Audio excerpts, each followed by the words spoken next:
This way, Galen. Merry Christmas. Galen's got Parkinson's. I have, yeah. So we started Ortona.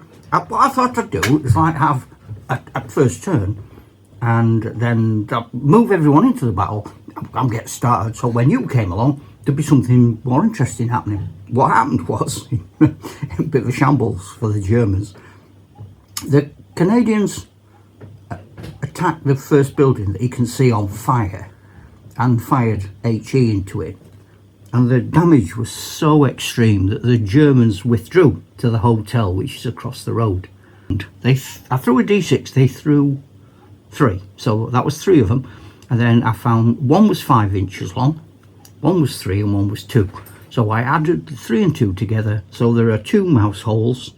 And what I've decided to do is place them on, but the Canadians have to own the buildings on either side to trigger them into action.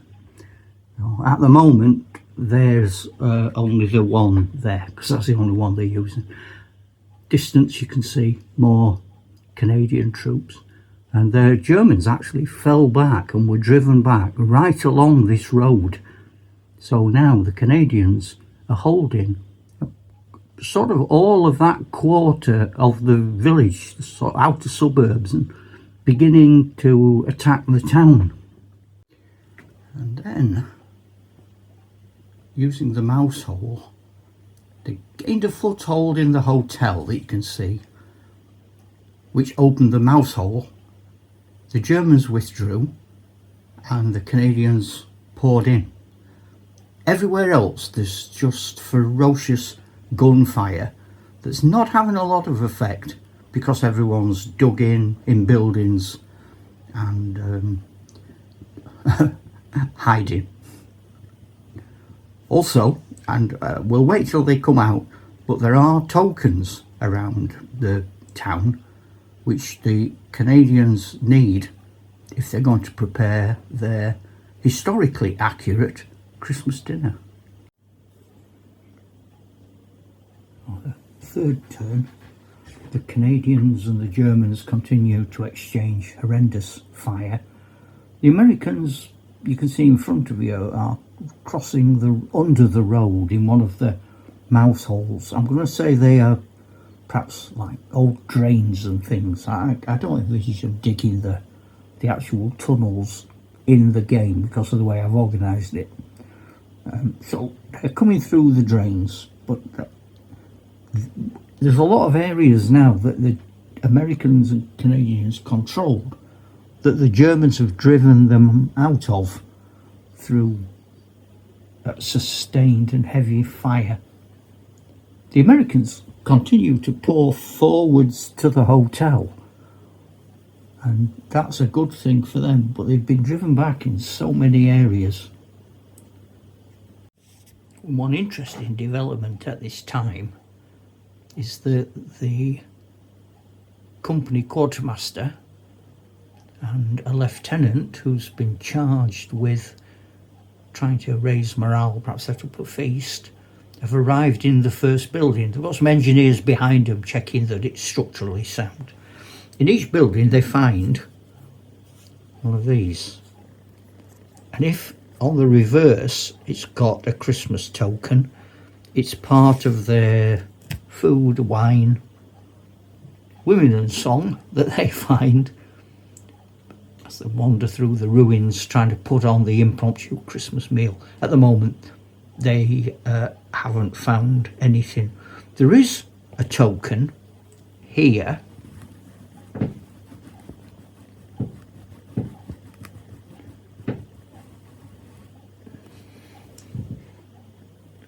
there with some Christmas wrapping paper on it, but the Americans have just been driven out of that building by the German fire on the opposite side of the road.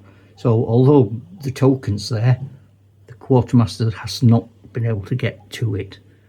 And so the fighting continues. The Sherman and the Stug have taken shots at each other, neither one very successfully. So let's just carry on. More dramatic action as they go at it hammer and tongs, as they say. The Sherman has He had a glancing blow from a Piat, bit of light damage, but it hasn't really affected him. He's quite okay with that. But the Stug has taken heavy damage, which is going to require some sorting out, if they can sort it out. All along the line, units have got counters to show that they've suffered morale. They're taking casualties. Casualties now continue to mount.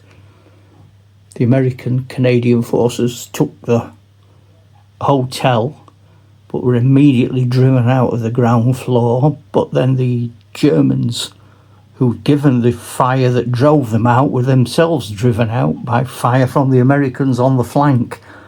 The whole thing is just backwards and forwards, nip and tuck, take a building, lose a building, cross a road, get back again, take cover, get driven out of cover, retake the cover before the enemy can sprint to take it. It is really, really dogged, man to man, hand to hand, window to window fighting. It's horrible. As night begins to fall, the situation has become untenable for the Fallschirmjägers. They're driven back from every building. Suddenly, the Canadians, using the mouse holes and overwhelming positional superiority. Although the Germans did try to hold the buildings, they were just outflanked as weaker buildings fell. And then they were taking fire from 2 or 3 sides, frontal assaults. The Sherman took its attention, having hit the Stug, from the threat of the Stug, and started turning its HE and machine guns onto the German positions, which pretty much cleared out the area around the plaza. There were attempted responses, but there were a lot of explosions around the Sherman, but nothing bothered it. And then all of a sudden, a totally unpredicted event, the Stug exploded, which is honestly the Germans' main chance to stop the Sherman.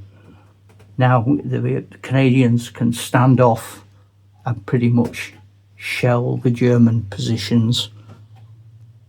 Gunfire can come in on the German positions.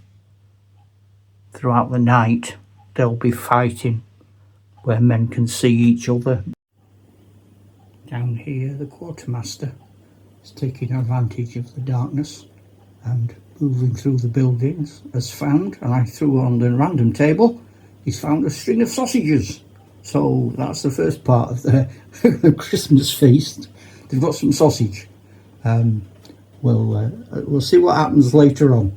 But for now, I think we will leave it and let them get through the night as best they can. Ta-ra, Chuck!